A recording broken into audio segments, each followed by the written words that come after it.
नमस्कार, मैं विद्याशंकर तिवारी हूँ इन खबर.com के लिए।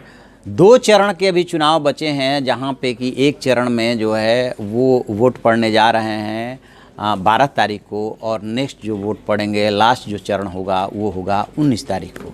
लेकिन यदि सबकी नज़र लगी है, 118 सीटों पे कुल मतदान होना है दोनों चरणों में, सबकी यदि नज़र लगी है तो वो है यूपी में अभी 27 सीटों पे दोनों चरणों में मतदान होंगे, और 27 सीटों में वो बनारस की सीट भी है जहाँ से कि पीएम नरेंद्र मोदी चुनाव लड़ रहे हैं।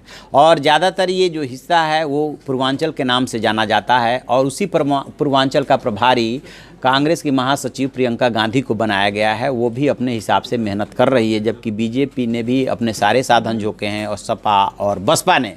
तो 2014 के यदि चुनाव पे हम नज़र डालेंगे कि क्या रिजल्ट रहे थे, तो 27 में से 26 सीटें जो है बीजेपी की झोली में गई थी, और 1 सीट आजमगढ़ की सपा की झोली में गई थी। बाद के दिनों में जो 2 उपचुनाव हुए गोरखपुर और फूलपुर के, वो उन सीटों पे जो है सपा जो है बाजी मारने में कामयाब हो गई थी, क्योंकि अघोषित तौर पे सपा और बसपा ने गठबंधन कर लिया था।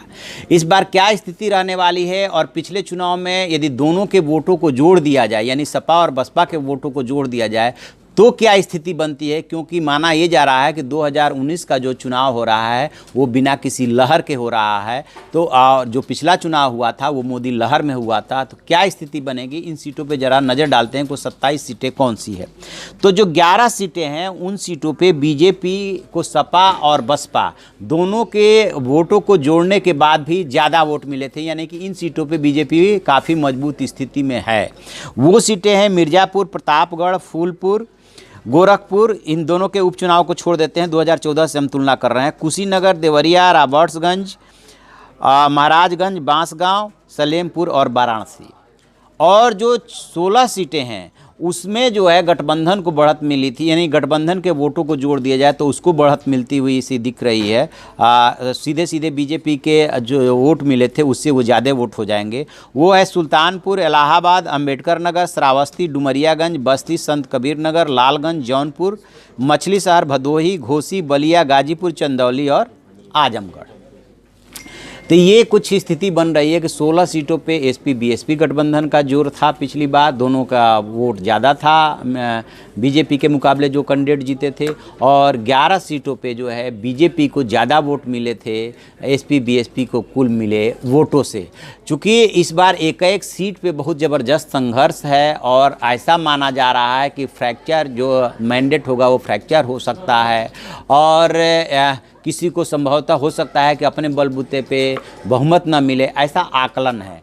हालांकि जो राजनीतिक दल है वो अपने अपने हिसाब से बहुमत का दावा कर रहे हैं।